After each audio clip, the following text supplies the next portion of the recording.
en Marcos 10 y vamos a lo que vamos. Y no es que lo voy a llevar a la carrera, bueno, sí, porque ya usted sabe. Esto es un repaso nada más. Damos gracias al Señor. Gracias a cada uno de los hermanos que están presentes, de los hermanos que van a ver este video más tarde. Es Marcos capítulo 10. Seguimos con las lecciones de Marcos. ¿Lo tenemos todo? Amén. En el nombre del Señor empezamos esta lección. Dándole gracias al Señor, ¿verdad? Y que su Espíritu Santo reparte entendimiento entre nosotros. Amén. El capítulo 10 tiene varios temitas que son los que vamos a estar tocando hoy en día. Y aprovechar el tiempo, porque en Marcos tiene apenas solo 16 capítulos, pero nos ha llevado un buen tiempo el tocarlo. Viene en burro, muchacho. Yo no lo dije, lo dijo hermana Tere. Capítulo 10, vamos del versículo 1 al versículo 11, o 12, gracias, 12, habla de que Jesús enseña sobre el divorcio. Este mismo tema lo trata Mateo y lo trata Lucas también. Y vamos a ver el Señor qué es lo que dice. Ya nosotros sabemos cuál es el tema del divorcio, ¿verdad? En lo que nuestra doctrina, o sea, la palabra de Dios dice, ¿verdad? El Señor dice desde un principio, hombre y mujer los creó para ser uno y para toda la vida. Amén. Pero aquí cuestionan al Señor los fariseos, los conocedores de la ley, y vienen y tientan al Señor y le dice, pero Moisés nos dio carta de divorcio. Entonces vamos a ver aquí la explicación que nuestro Señor Jesús le dio a esa gente y que nos recuerda a nosotros porque somos los que estamos leyendo la palabra de Dios en este día. Así es que el versículo 1 y 2 nos dice bien claro, dice, levantándose de ahí, o sea, de donde estaba el Señor, vino a la región de Judea, que es abajo de Israel, y dice, y al otro lado del Jordán, y volvió al pueblo, el pueblo a juntarse a él, y de nuevo les enseñaba como solía. El Señor siempre aprovechaba cada momento para enseñarle al pueblo, no solamente a sus discípulos, sino al pueblo. Entonces, en el versículo 2, mire lo que dice, en el versículo 2, mire cómo está mi pobre cuaderno. Ya se está dando por vencido. Dice, suéltame. Bueno, el versículo 2 dice, y se acercaron los fariseos y le preguntaron, dice bien claro ahí, le preguntaron para tentarle. Las preguntas tentativas son aquellas que ya usted conoce la respuesta, pero vamos a ver qué fulano dice. Esas son preguntas para tentar. Sabiendo uno la respuesta, y la respuesta correcta ya la sabe uno, pero voy a ver si aquel sabe. De esa forma es que el Señor, los fariseos tentaban al Señor. Vamos a ver qué dice, porque ellos sabían la respuesta, pero ellos querían saber qué es lo que el Señor decía sobre eso, ¿verdad? Los fariseos tentan al Señor con las preguntas. En el versículo 2 lo dice. Y en la pregunta es la próxima. Si era lícito al marido repudiar a su mujer. Bueno, es lícito. De acuerdo a lo que Moisés dio permiso, era lícito.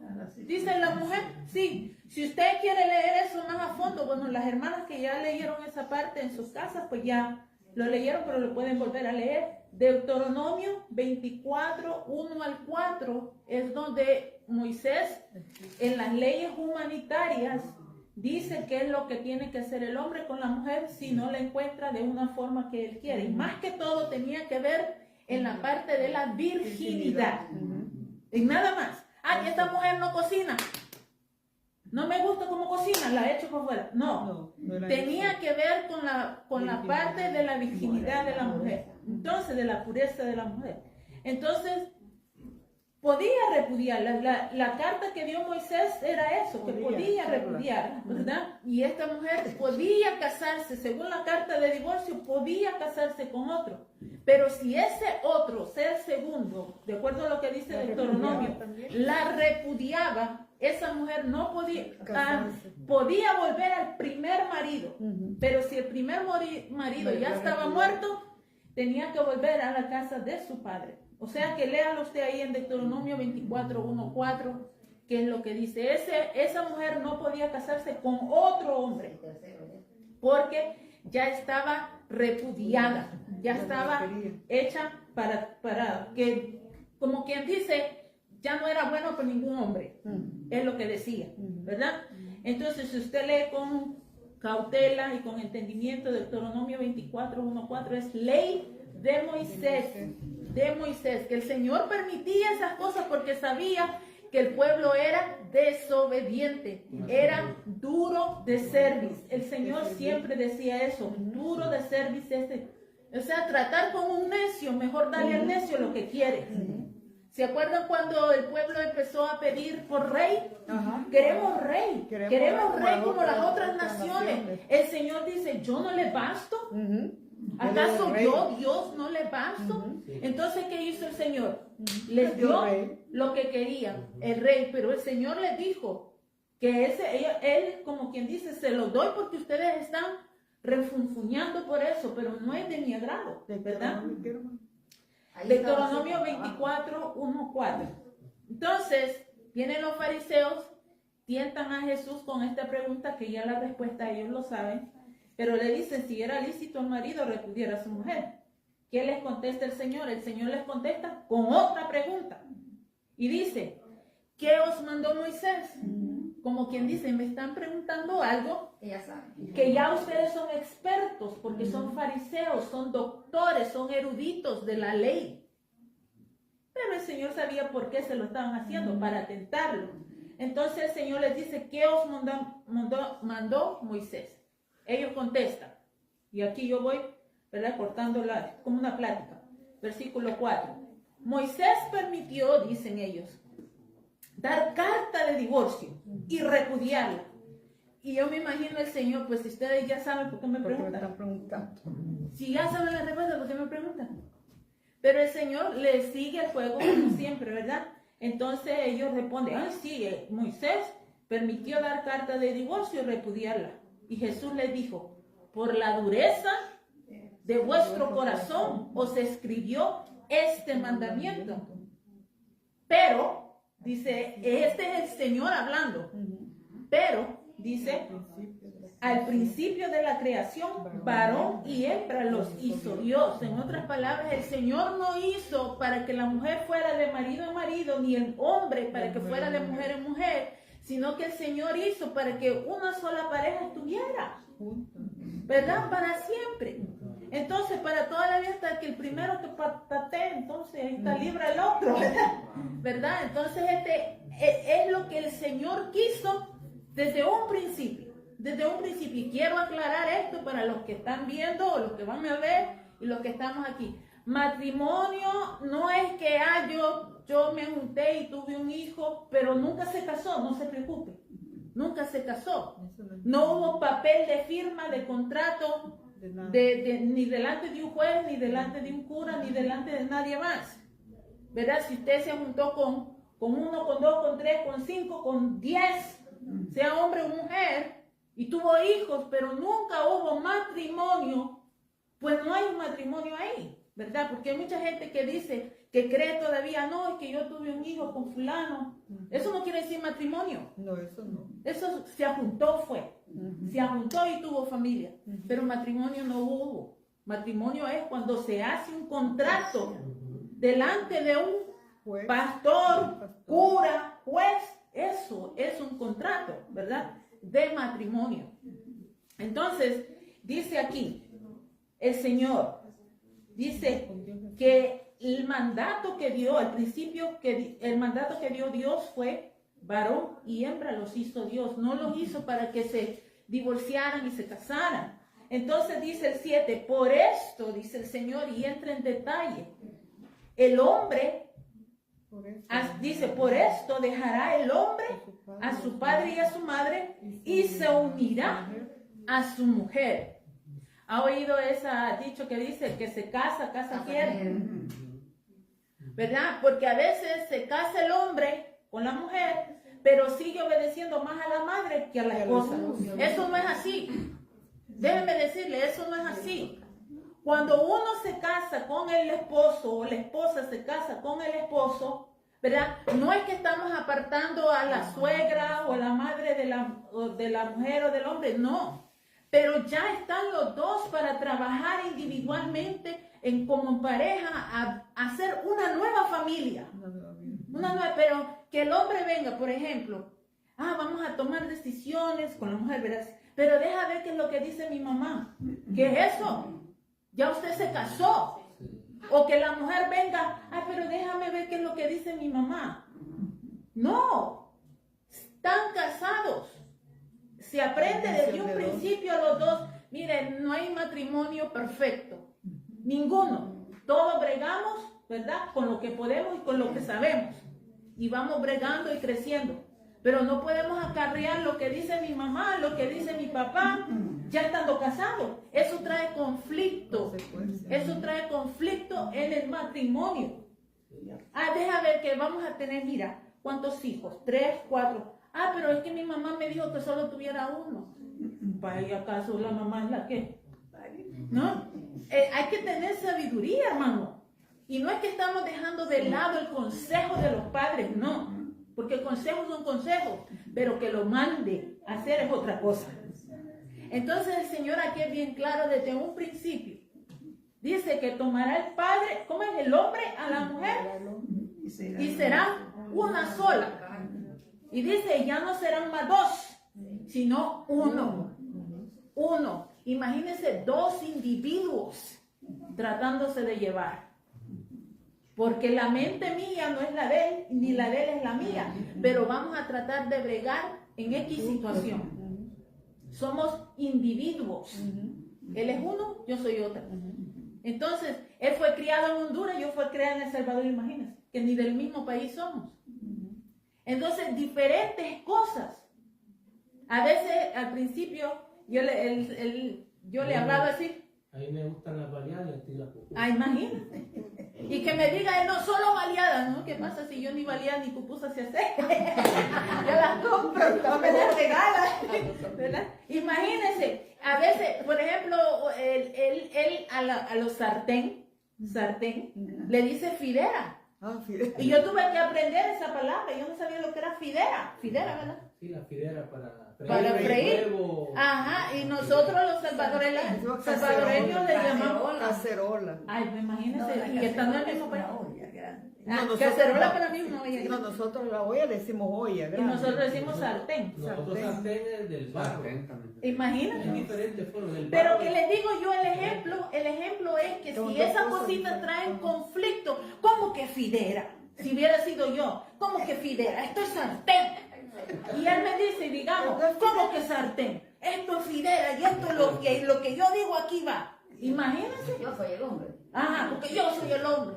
O sea que conflictos pequeñitos. Entonces, si mi mamá viera, si mi mamá está aquí de ejemplo, pero la pongo con toda libertad.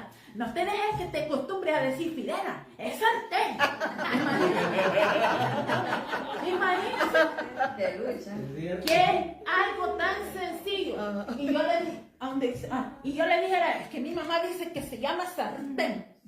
Imagina el conflicto por una tontería, por una bobería. Entonces, dice aquí el Señor en su mandamiento perfecto, que es la palabra del Señor. Dice, hombre y mujer los creó Dios desde un principio, para que el hombre y su mujer se unan y vivan, ¿verdad?, en armonía. Pueden vivir en la casa de la suegra, está bien, mientras la suegra no se meta. Pueden vivir en la casa de los suegros, está bien, en su propio espacio. En su propio espacio. Ay, hijo, que yo quiero comer pescado hoy. Pero mamá, mi esposa dice que quiere sopita de frijoles.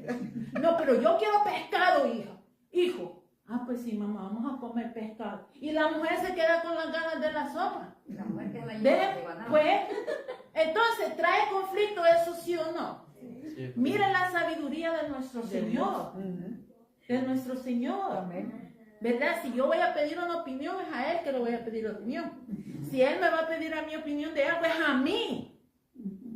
¿Por qué? Porque yo soy la que brego con Él y Él es el que brega conmigo. Eso es sabiduría. Eso es traer salud al matrimonio. Porque hay muchos conflictos a veces en el matrimonio. Porque no somos sabios. Habiendo la sabiduría en la palabra del Señor. Entonces volvamos a la tentación de esta gente. Tientan al Señor para que les conteste algo que ya ellos saben. Entonces viene el Señor y le dice, ¿sabes qué? Desde el principio el Señor, nuestro Dios, dijo esto y esto. Por el duro corazón de la humanidad, por la desobediencia innata en nosotros, es que el Señor dejó lo que Moisés puso. Pero no fue lo que Dios quiso desde un principio. Entonces, los discípulos se quedaron curiosos. Mira el versículo 10. Dice, en casa, dice, volvieron los discípulos a preguntarle de lo mismo, porque ellos se quedaron pensando, ¿verdad? Analizando la situación. Esta situación. Entonces, les dice el Señor, cualquiera que repudie a su mujer y se casa con otra, comete adulterio contra ella.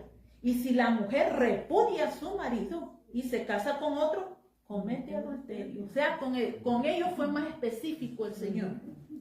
Con los fariseos, pues ellos ya saben estas cosas. Es como enseñarle a un maestro. Un maestro ya sabe. Si a veces preguntan es para tentar, ¿verdad? Vamos a ver si este sabe más que yo. Pero con los discípulos el Señor fue más detallado. Y todo eso, hermano, va a haber referencia a usted en Deuteronomio capítulo 24, 1-4, que esa es la ley de Moisés, no específicamente dada por Dios, pero sí concedida por Dios para que Moisés lo escribiera. Se encuentran referencia también en Génesis 1:27, Génesis 5:2 y Génesis 2:24. Y Pablo también lo enseña en 1 de Corintios capítulo 7, versículo 10 y 11. Y él es bien claro ahí cuando dice, no lo digo yo, lo dice el Señor. Porque el Señor, y lo que dice el Señor es lo que vale más lo que diga el hombre. Porque ahora hay muchos expertos diciendo por ahí muchas cosas que van en contra de la palabra del Señor. Y no es así. Los tiempos pueden cambiar. La palabra de Dios no cambia. No cambia. Seguimos. Jesús bendice a los niños. Esta parte es bien bonita porque nos recuerda a nosotros como adultos que los niños son importantes para el Señor. A los niños no se les puede dejar de lado. Él va a aprender cuando esté grande. No, la enseñanza empieza desde pequeñitos. Porque el Señor ama a los niños también. No podemos dejarlos de lado. Y la iglesia, déjeme decirle, así como sus hijos no están supuestos a ser enseñados por la escuela, en valores, en morales, ¿verdad? Eso es en su casa. Lo mismo la iglesia. La iglesia no está supuesta a enseñarle a sus hijos acerca de Dios, sino usted. Usted como padre tiene que enseñarle a sus hijos acerca de Jesús, de Dios, de sus mandamientos, de lo que tenemos que hacer. No espere que la iglesia eduque a sus hijos, ¿verdad? Del Señor, cuando usted tiene la responsabilidad como padre de enseñarle a sus hijos acerca de Dios. El día de mañana no puede usted excusarse y decir que en la iglesia no había escuela dominical de niños, pero usted no tiene usted la responsabilidad como padre enseñarle la palabra del Señor a sus hijos del 100%.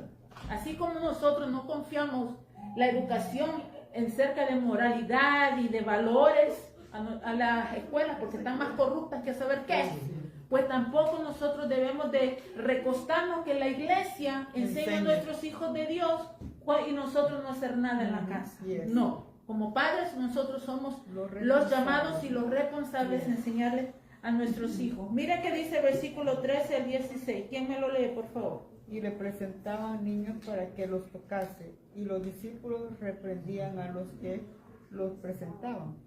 Viendo Jesús se indignó y les dijo, dejad a los niños venir a mí, y no se los impidáis, porque de los tales es el reino de Dios.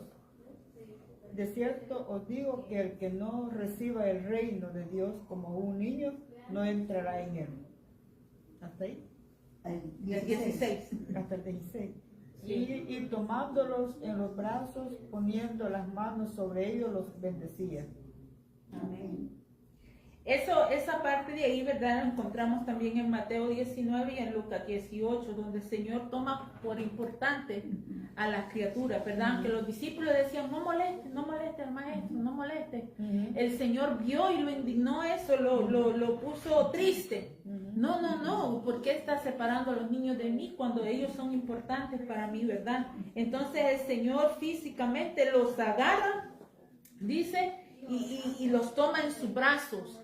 Y poniéndole las manos sobre ellos los bendice. El Señor bendice a los niños. Cuando nosotros oramos como padres por nuestros hijos, estamos pidiendo la bendición del Señor sobre ellos, que el Señor los cuide. Mira, hermano, una de las cosas que yo le pido al Señor en mi oración y lo comparto con usted, sea que tenga niños pequeños, nietos o hijos grandes, no importa, que el Señor ponga el temor de Él en ellos siempre.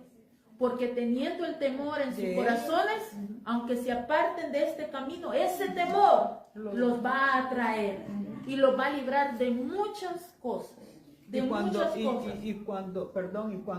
uno tiene el temor de Dios, el mismo temor de Dios que uno tiene, no le permite a uno que ande haciendo cosas fuera de lo normal, por el temor de Dios que uno tiene en su corazón. Entonces uno tiene que orar por eso para sus hijos. Señor, que el temor tuyo no se aparte del muchacho, de mi muchacha, que el temor tuyo esté en sus vidas, ¿verdad?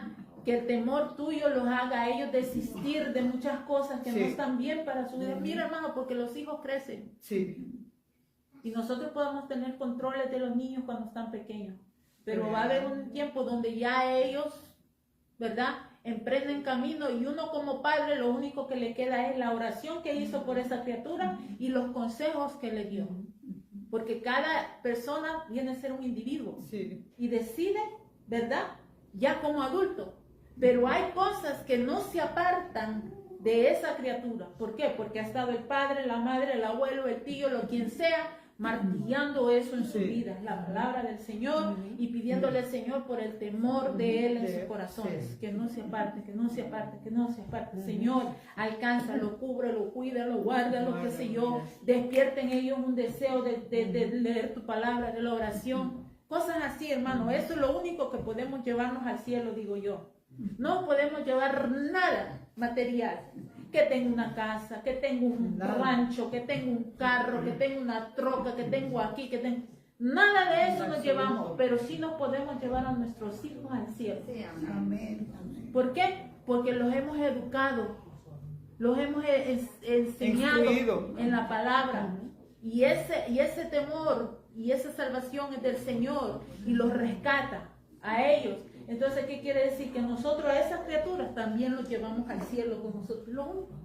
Y ahí nada más. Y la responsabilidad, y que como dice la palabra de Dios, que Dios le va a pedir cuentas a usted si usted no llevó sus hijos en el buen camino. ¿Cómo es esto que estás aquí solo? ¿Y qué pasó con el muchacho? Exacto. ¿Verdad?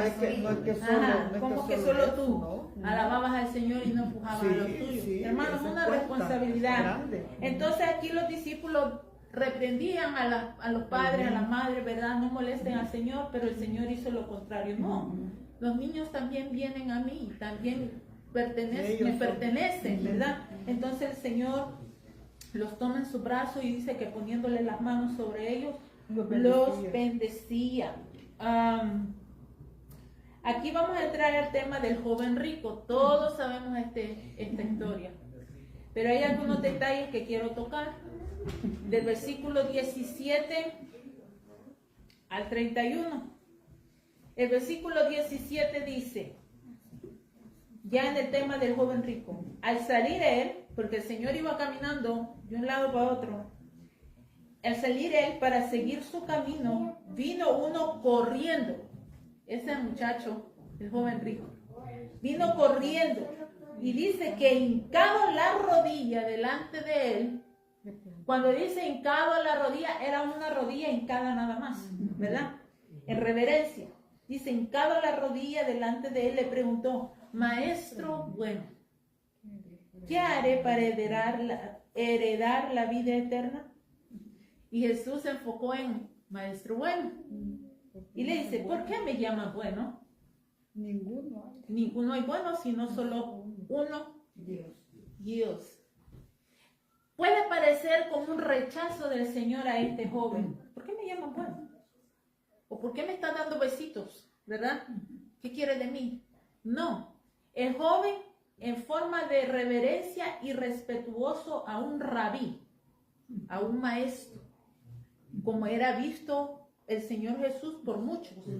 Era visto como un rabí, un maestro. Maestro. Entonces no cualquiera podía. Mira, Jesús, imagínate que los fariseos, conociendo Todo, la verdad, no llegaban como llegó este joven a reverenciar a otro rabí. No, ellos no. Fariseos como,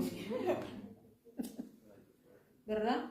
Como que yo voy a hincarme. No, ¿qué va? Yo sé más que este hombre. En cambio, este joven reverente se reverencia ante el Señor y hace lo correcto, lo llama bueno, porque él reconoce que él es un rabí, por lo tanto lo hace mejor que él. Y le dice maestro bueno. Ahora, lo que pareciera una reprensión del Señor no es una reprensión, es para que el resto que está ahí escuche, incluyendo los fariseos, porque los fariseos siempre andaban ahí. ¿Cómo que me llamas bueno? Si no hay nadie bueno más que Dios. La respuesta, usted a veces no ha hablado para que otro escuche y le habla el de acá, pero es para que otro escuche, ¿verdad? Entonces así es Jesús. ¿Cómo que me llamas bueno? Nadie es bueno, solo Dios es bueno. Pero Jesús lo estaba diciendo para el que estaba escuchando ahí, ¿verdad? Entonces no fue regañando al joven, sino fue dando una exhortación en general. Sí, yo entiendo que tú me quieres reverenciar, que soy maestro, pero nadie es bueno, solo Dios. En cambio, si el joven hubiera corrido a los fariseos, le hubiera dicho, maestro bueno, ay sí, ¿qué querés, hijo? ¿Qué querés, hijo? Una actitud muy diferente a lo que el Señor, siendo bueno, le enseñó al resto de la gente. ¿Pastor? Y cualquiera podría interpretar mal eso, ¿verdad? Porque Jesús estaba diciendo que solamente Dios era bueno. Y quizás muchos dicen, no, pues Jesús no es. Exacto, no es Dios, exacto. no es Dios y no era bueno. Y muchos lo malinterpretan. Exactamente, la mala interpretación. Sí. Que Jesús no es Dios, que Jesús no es esto y lo otro. Porque Jesús dijo así. Y la verdad hay que saber interpretar qué es lo que Jesús estaba, como lo estás diciendo. Sí. De que era para que escucharan los demás. Estaba que él no era Dios. No tenía que decir que era Dios, sino que los milagros y las señales que él hacía. Tenía que hablar por él. De que él era Dios. No tenía que decirlo. Y él estaba diciendo eso más que todo para los que se creían buenos, que pensaran, no eres bueno. Que no eran buenos. Solamente Dios es bueno. Entonces, dice el Señor en el 19, ¿verdad? Los mandamientos sabes. El Señor no le hace la pregunta al joven, no le hace una pregunta. ¿Sabes los mandamientos? No. Él le dice, confirmándole al joven, los mandamientos sabes. ¿Por qué? La primera razón es porque todos los niños asistían a la sinagoga y lo primero que aprendían era el Torah, el Pentateuco. Génesis, Éxodo, Levítico, Números, Deuteronomio. Y ahí es donde están las leyes del Señor. Entonces Jesús no le está preguntando a este joven que es rico. Tú sabes las leyes. ¿Sabes acaso tú las leyes? No, el Señor da por entendido que Él sabe las leyes, los mandamientos, perdón. Entonces Él le dice, los mandamientos sabes. No adulteres, no mates, no hurtes, no digas falso testimonio, no defraudes, honra a tu padre y a tu madre. Él entonces respondiendo, ¿verdad? Al joven, dijo, maestro, reverencia otra vez, maestro, todo esto lo he guardado desde mi juventud, o sea, desde que tengo 12 años. Desde que tengo 12 años, cuando el niño judío empieza, ¿verdad?, a aprender. Dice, desde mi juventud. Entonces, esto es lo que a mí me causa sentimiento, porque el Señor conoce todos los corazones y todas las mentes. El Señor conocía las intenciones de los fariseos. Él conocía las intenciones de los necesitados, que necesitaban palabra de Él o solamente lo buscaban por sus milagros. Él sabía todo. Entonces Él dice, el Señor, después de que el joven le dice, todos los he guardado desde mi juventud, desde que estoy pequeño. Jesús, mirándole, le amó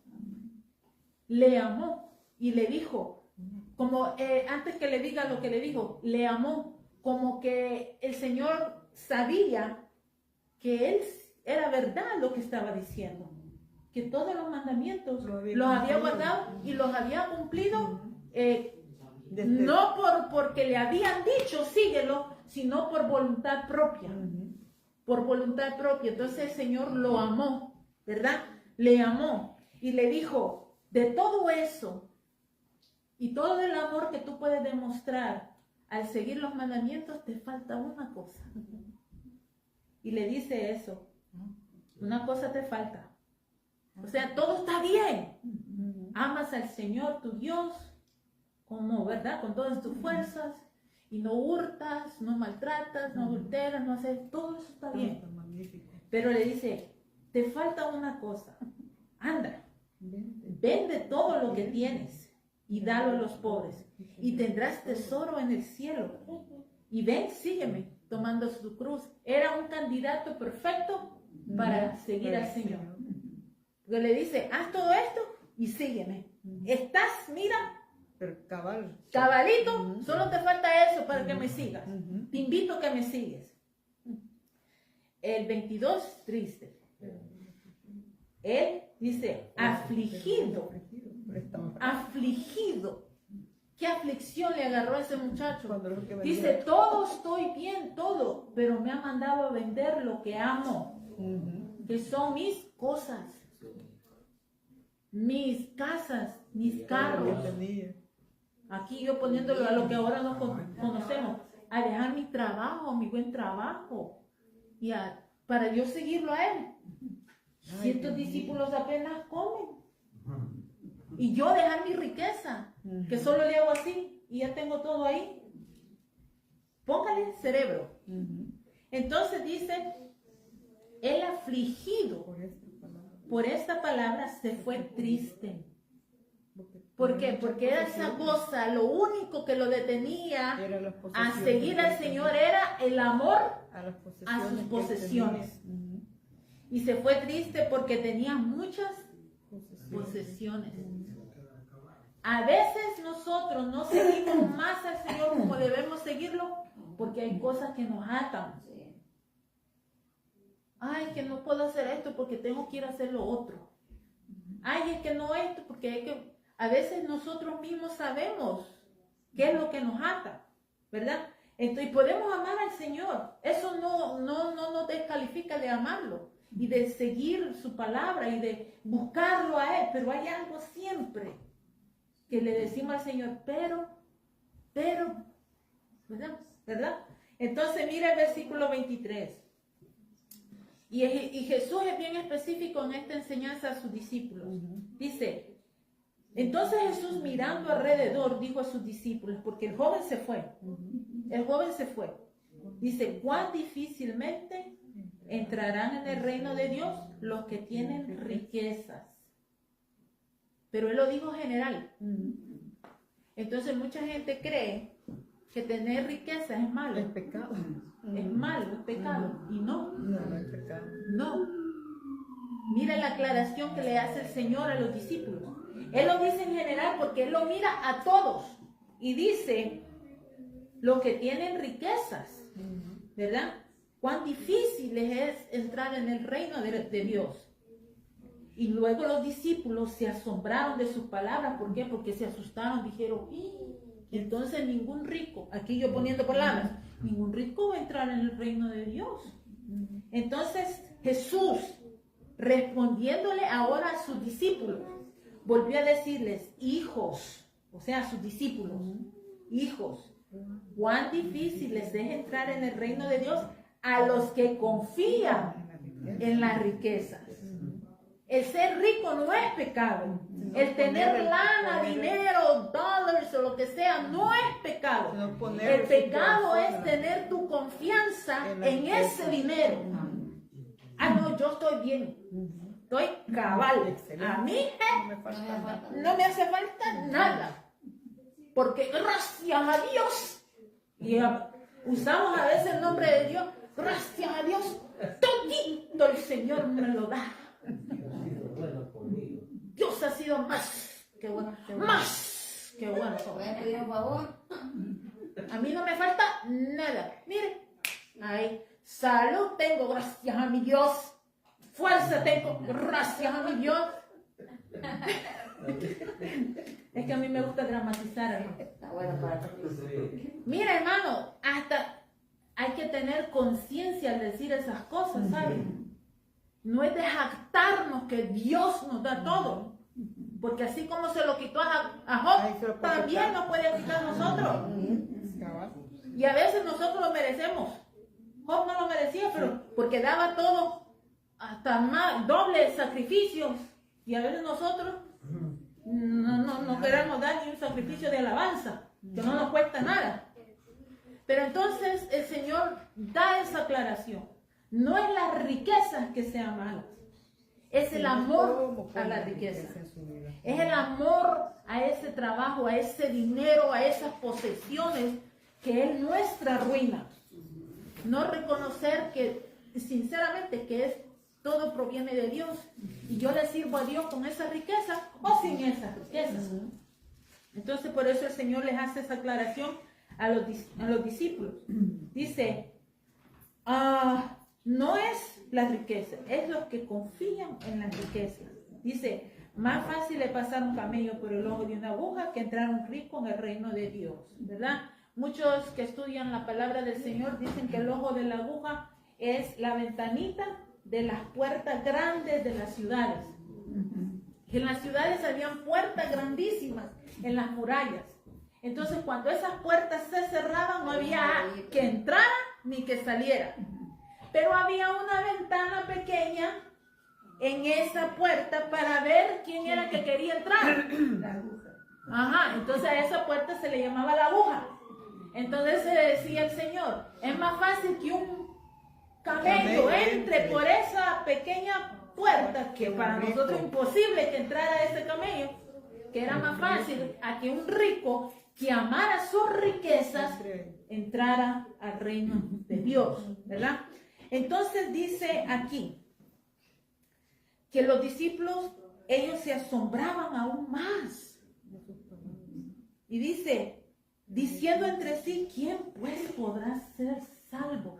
Y sabe, el error de esos discípulos es como el error de muchos, que creen que por sus obras van a entrar al reino de los cielos. Mira, hermano, el ayunar no nos abre la puerta de los cielos para entrar. El orar más que el otro no nos abre las puertas del cielo para entrar. Mire, podemos estar, según nosotros, bien santificados. Yo oro, yo ayuno, yo leo la palabra, yo vigilo, yo hago todo. Pero eso no nos gana el cielo, porque no son nuestras obras. Es como el de afuera, las ofrendas que den a la iglesia no lo salvan. Ah, no, ya es que yo no podía ir, pero yo daba el diezmo. Yo daba la ofrenda. Yo no puedo ir a la iglesia, pero el Señor a mí sabe que yo doy la ofrenda a la iglesia. Eso no te salva. Eso no salva, porque eso es obra. Eso es obra que todo el mundo puede hacer. Entonces, podríamos decir que nosotros no ganamos el cielo por nuestras propias fuerzas, nuestras propias obras. Entonces, eso es lo que estaban confundidos los discípulos. Dice, ¿quién pues podrá ser salvo? Pero el Señor les da ahí lo que allá en Efesios capítulo 2, 8 y 9 habla, que no es por obras para que nadie se gloríe, sino por gracia, ¿verdad? Por la fe que Dios da en nosotros creer en Amén. Él, que obtenemos la salvación. Amén. Entonces el Señor se lo deja saber ahí en Marcos, antes de que Pablo lo dijera allá y lo repitiera en Efesios. Dice, ¿quién pues podrá ser salvo? Entonces Jesús mirándolo dijo, para los hombres es imposible. Es que la obra que el hombre haga, es imposible que le haga, se gane el cielo o la salvación. Dice, para los hombres es imposible, mas para Dios no, porque todas las cosas son posibles para Dios. Mira que nosotros tenemos salvación del Señor, pero no por buenos, porque malos somos. No por misericordia. Por pura gracia que el Señor nos ha dado esa salvación. Amén. No es porque nosotros oramos más, o damos más diezmo, o damos más ofrenda, o miren mis rodillas, ya tengo callos de tanto orar. No, al Señor no le interesa eso. Es importante que nosotros nos santifiquemos diario, pero no lo vamos a ganar a Él con eso. No le vamos allá a decir cuando el Señor nos llame a su presencia, Señor, ¿te diste cuenta cuánto yo ayuné? Mira, hasta pechita estoy, de tanto ayunar, hasta flaquita, mira, Señor. El Señor así, ¿por qué no comiste? Tan buena que tenías la comida y no comiste, ¿verdad? Hermano, no es por obras para que no nos gloriemos allá arriba y decir, mira Señor, yo estoy aquí por mi propio esfuerzo, porque yo oré más, ¿verdad? Que por ejemplo aquí tomando un ejemplo, yo oré más que la hermana Meida. Sí, ella ayunaba más, pero yo oré más. Hacer una comparación nunca. Delante del Señor nos vamos a ganar el favor, no si por pura gracia y misericordia, fe que Él ha puesto de parte de Él en nuestros corazones para nosotros creer en su Hijo, para nosotros obtener la salvación. Todo para la gloria de Él, porque todo procede de Él. Aquí lo dice el Señor. Dice, para ustedes suena muy difícil porque son hombres mortales, son todos, ¿verdad? Imperfectos, que no nos merecemos nada, pero Dios hace todo posible, porque por pura gracia es que nosotros hemos llegado hacia Él, ¿verdad? Entonces, el versículo 28 dice, entonces Pedro comenzó a decirle, aquí nosotros lo hemos dejado todo y te hemos seguido. Respondió Jesús y dijo, de cierto os digo que no hay ninguno que haya dejado casa, hermanos, hermanas, o padre o madre, o mujer o hijos, o tierras por causa de mí y del evangelio, que no reciba 100 veces más ahora en este tiempo, casas, hermanos, hermanas, madres, hijos, tierras con persecuciones, y en el siglo venidero la vida eterna. ¿Qué más bello que eso? Que después de que nosotros cerremos nuestros ojos a este mundo, al abrirlos nuevamente veamos el rostro del Señor. ¿Qué más hermosa recompensa esa? Yo no quiero coronas. Yo la corona, como voy a hacer como los ancianos, delante de Él, eso es tuyo, Señor. Con solamente que el Señor, a nosotros cerrar nuestros ojos a este mundo y abrirlos y verlo el rostro de Él, ya yo sé que le pertenezco. ¿Qué más hermoso que eso? Entonces el Señor dice ahí, no hay nada que nosotros, ¿verdad? Perdamos aquí que Él no lo dé doble, triple, incluyendo el privilegio de verlo allá y vivir con Él eternamente, que es lo más hermoso, ¿verdad? Dice, pero muchos primeros serán postreros y los postreros serán primeros. Y nosotros somos esos privilegiados, ¿verdad?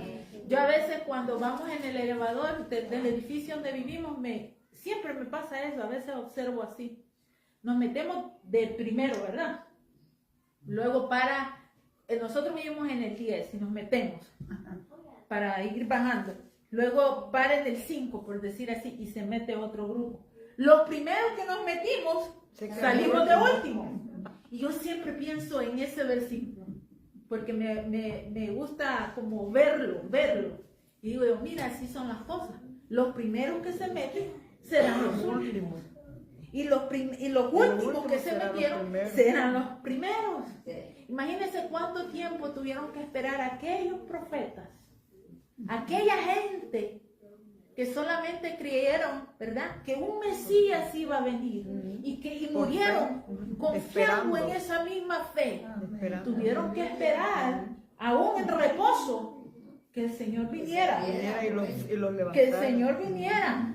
O sea que de eso está hablando ahí el Señor. Y nosotros que somos los últimos, vamos a verlo más rápido a Él porque no hemos esperado mucho tiempo, ¿verdad? Y más sin embargo lo estamos viendo a través de la palabra del Señor.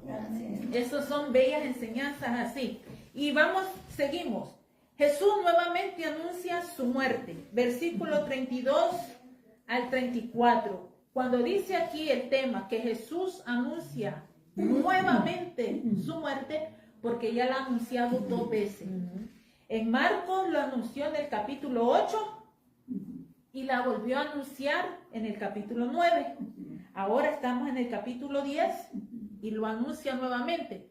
Pero ahora él es más específico porque ya se está acercando. Y dice, y Jesús iba adelante y los discípulos lo seguían con miedo. ¿Por qué los discípulos lo estaban siguiendo con miedo? Porque acuérdense que ellos están en Judá, ¿verdad? Ellos van hacia Jerusalén, la ciudad principal. En Jerusalén el Señor quieren su cabeza, por decirlo así. Tiene enemigos y ya quieren su cabeza, quieren deshacerse del Señor. Entonces los discípulos saben esto. Mientras Jesús va al frente, los discípulos van atrás con miedo. Y vamos para Jerusalén. ¿Estás seguro que vamos para Jerusalén? Pero si es que allá lo quieren matar. Y el Señor va adelante, como quien dice, bueno, es a mí que me van a hacer. Entonces, mire, yo quiero que se pinten eso, por eso les describí de esta forma. Iban por el camino subiendo a Jerusalén y Jesús iba adelante. Y ellos se asombraron porque el Señor iba apresurado para Jerusalén. Y dice, y le seguían con miedo. Entonces, volviendo el Señor para atrás, ¿verdad? A tomar a los 12 aparte, les comenzó a decir las cosas que le iban a acontecer. Ellos con miedo y el Señor recordándoles. Más miedo todavía. Más miedo todavía. Pero mire cómo es el ser humano. Ya le voy a decir algo. El Señor le cuenta en el versículo 33 y 34. Aquí subimos a Jerusalén. El Hijo del Hombre será entregado a los principales sacerdotes, lo primero. Luego le dice, y a los escribas también. Y lo condenarán a muerte. Y luego lo entregarán a los gentiles. Lo escarnecerán. Lo azotarán. Lo escupirán. Lo matarán. Y al tercer día se va a resucitar. ¿Verdad? Entonces el Señor les está diciendo uno por uno lo que van a hacerle. ¿Verdad? Ellos están temerosos, pero no tienen tanto miedo. Porque como es el Señor, al que le van a hacer y no hay. Mire cómo es el ser humano. Mire cómo es el ser humano. Los discípulos que estaban cerca con él, no salieron corriendo cuando pasó. No hemos llegado a eso, pero ya lo sabemos. Y ¿sabe por qué le digo yo que el ser humano estamos tan centrados en solamente nuestras necesidades? A veces, y esto es exhortación, hermanos, para todos.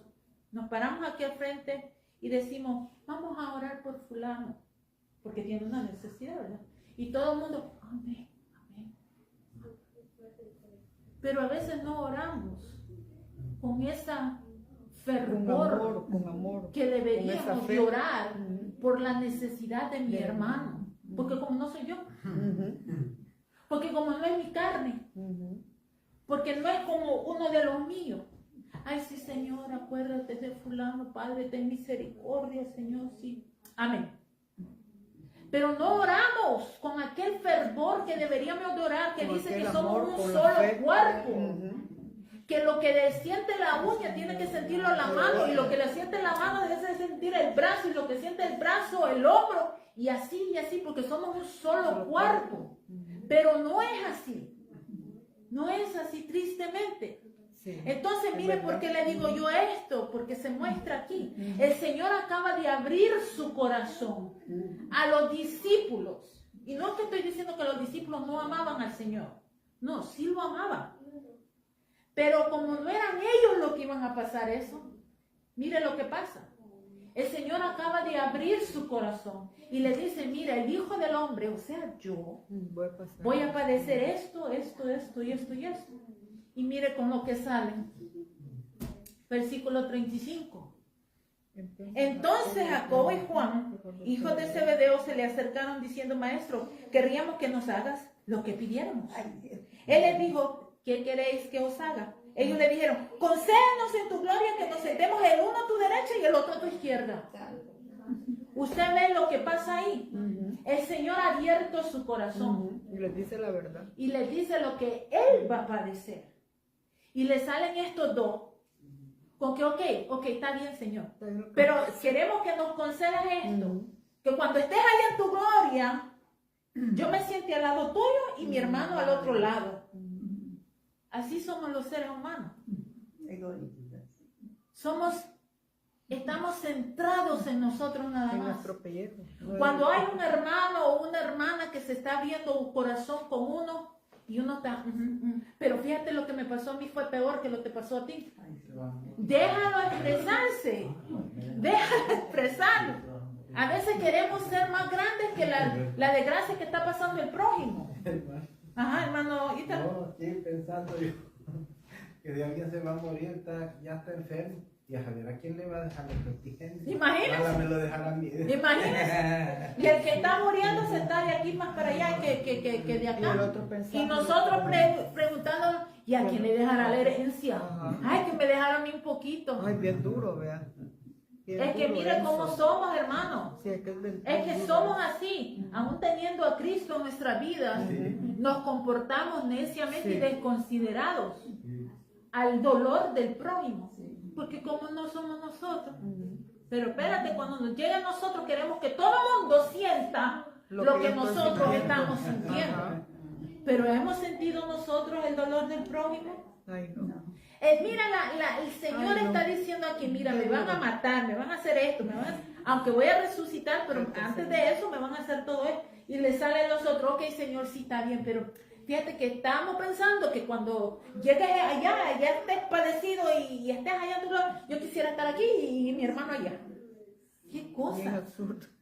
¿Qué cosa, hermanita? Sí, son cosas que pasan en la vida. Todos hemos estado en situaciones duras también. Por ejemplo, pues yo puedo hablar de mis situaciones que yo he pasado en este caminar. Yo he estado enfermo muchas veces, me he enfermado, pero las enfermedades a veces las he pasado, Dios ha estado conmigo, pero sí, la hermandad, muchas veces he carecido mucho de eso, pero gracias a Dios por eso, ¿va? Pero Dios le ha dado nos da la fuerza a cada uno. Y en esos momentos, cuando nosotros estamos pasando esas cosas duras, allí es donde nosotros quizás nos agarramos más de la mano de Dios. Amén. Porque la oración más fuerte es la de uno mismo. de nosotros mismos, porque nosotros sabemos dónde nos está doliendo. ¿Verdad? Y quisiéramos quizás a veces, mi hermano, que viniera quizás, aunque sea a hablarme algo, pero a veces no lo hay. Y estamos hablando, sí, es que nosotros al fin y al cabo somos seres humanos así. Somos seres humanos así, pero yo estoy hablando ahora en la situación acá. Lo que padeció el Señor, ninguno de nosotros lo padecemos porque no vamos a pasar por eso. Pero vienen estos que están los más íntimos de Él y dicen eso, esa petición. Entonces dice, maestro, queríamos que nos hicieras esto. El Señor les acaba de decir algo, ¿verdad? Profético, que les va a pasar ya casi. Y vienen ellos y les piden esto. El Señor le dice, con esa dulzura dice, ¿qué queréis que os haga? Y ya salen con la petición, ¿verdad? Entonces el Señor Jesús le dice en el versículo 38, ¿podéis beber del vaso que yo bebo o ser bautizado con el bautismo que yo soy bautizado? Entonces el Señor le dice, ellos dijeron, podemos. Pero ellos están pintándose algo físico.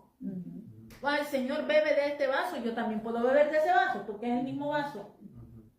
El Señor fue bautizado en las aguas, yo también puedo ser bautizado. Ellos están pintando algo que pueden ver, mas el Señor no está hablando del bautismo del agua, ni del vaso físico, que es donde Él bebe agua. Dice, a la verdad le dice el Señor, a la verdad, del vaso que yo bebo beberéis. O sea, del juicio que yo voy a tomar, ustedes también van a tomar. Porque a los apóstoles no se les fue fácil. La vida de apóstol no fue fácil. Cuando ya el Espíritu Santo vino sobre ellos, vino con ese poder y esa valentía y esa fuerza, entonces pudieron beber del vaso que vivió el Señor, de los padecimientos que vivió el Señor, pero en este momento ellos todavía están frescos, están verdes. Entonces dice el Señor: a la verdad el vaso que yo bebo beberéis, y con el bautismo que yo soy bautizado seréis bautizados.